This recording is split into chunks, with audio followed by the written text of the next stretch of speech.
Someone the other day saying that this new bill that just passed in Congress that's going to the Senate would destroy the EPA. And I'm here to tell you that the EPA has already been destroyed. It was actually officially destroyed on March 12th. The amount of negative news that has come out over the past few months has been really overwhelming. And so honestly, I've taken a step back from providing that because it's too much. It's too much for me even when it comes to some of the things that's been going on with the EPA and the FDA. Honestly, like I don't even want to know. Because when I saw the announcement in March, it was so appalling and disgusting that I kind of just like shut down a little bit in regards to the EPA. But I honestly haven't seen anybody talking about it. And so I do think that it's worth, I think people got to know because, yeah, the EPA's already been destroyed. So what I would say, I don't like doing a video without giving like what you should do, right? So yeah, you should get a water filter. I've said that like countless times.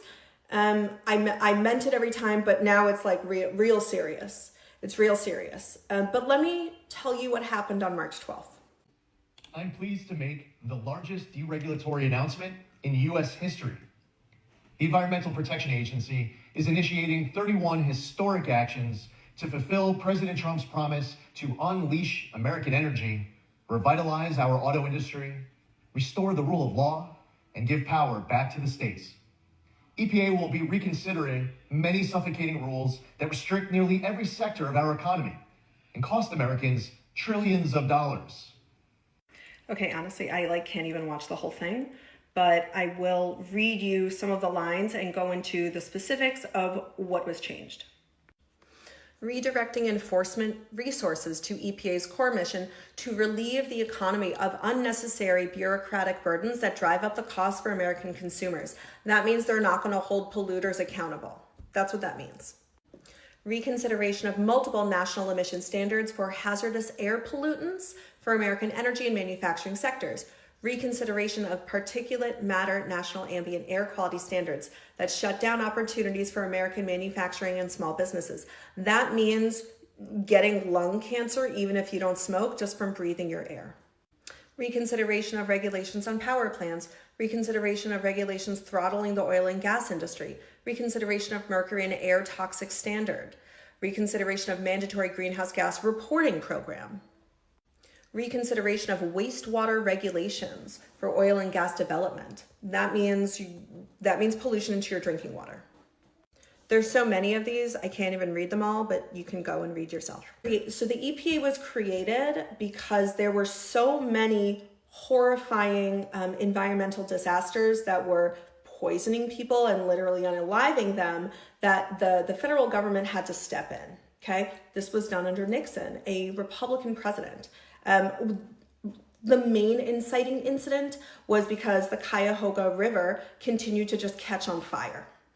The river was catching on fire because there were so many pollutants dumped in the water from all of the power plants and everyone, right? The history of environmental pollution goes back a long ways. Like I just learned drinking cow's milk became popular for children as a children's beverage. That was because in the early 1900s, the water was so toxic that it would hurt and it would poison children. And so milk was thought of as a safer beverage for children to drink. So this is not new. What is new is our water being clean and drinkable, right?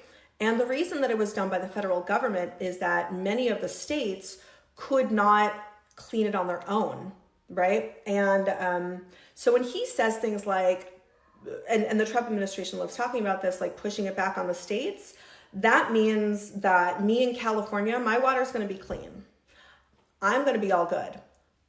But everyone else in the red states that are poorer, that don't have the income tax, that don't have the tax revenue because red states have less income tax and less tax revenue, they will suffer greatly. And when he talks about putting money back in the pockets of Americans, he means the power, he means the corporations that will now be able to freely pollute without risk of, having to pay for any cleanup or pay for safely disposing of said contaminants.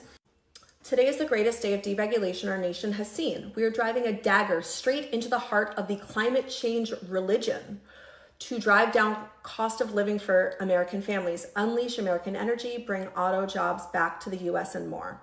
I want to remind you that there's a $1 billion climate change related disaster pretty much every single month. The majority of those are in Republican states. Just so you know, Republican states are the ones that need FEMA more because they are unable to help their citizens get food and clean water after a disaster, or money to them to help rebuild their homes. Everyday Americans aren't going to benefit from this. In fact, they will end up paying a lot more money due to the health impacts of this, right? It's just, there have been countless lives, millions of dollars saved as a result of the regulations that we have. I mean, it's so mind-boggling that literally the EPA the regulations were put in place because corporations were literally shortening the lifespans of Americans. That's what he's saying, and he's saying it in a celebratory tone. So the EPA was already destroyed on March 12th, and I'm sorry to have to tell everyone that. I don't like sharing bad news. I really like to give everyone answers and options. You know, people can't just get up and move to a blue state. They can't.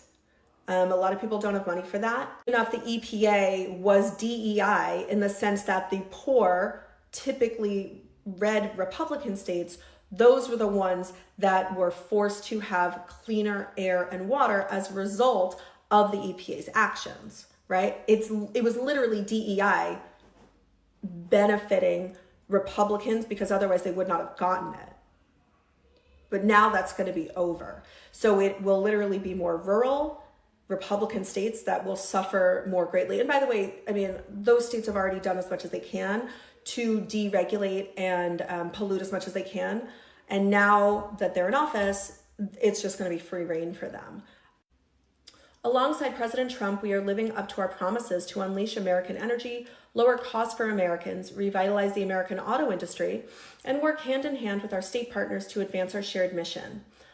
These historic actions will roll back trillions in regulatory costs and hidden taxes on U.S. families. As a result of these announcements, the cost of living for American families will decrease. That is so factually false, not only from the medical insurance, losing one's home, water, not being clean or drinkable. I mean, it's laughable. And the tariffs are hurting the auto industry. And you should go watch Mr. Global's videos so you can see what's happening with the oil industry, because our oil drilling has actually gone down since Trump came into office. We were at the highest point ever under Biden, and now oil drilling is coming down. And as a result, all of our oil prices will be skyrocketing super soon. So there's that too.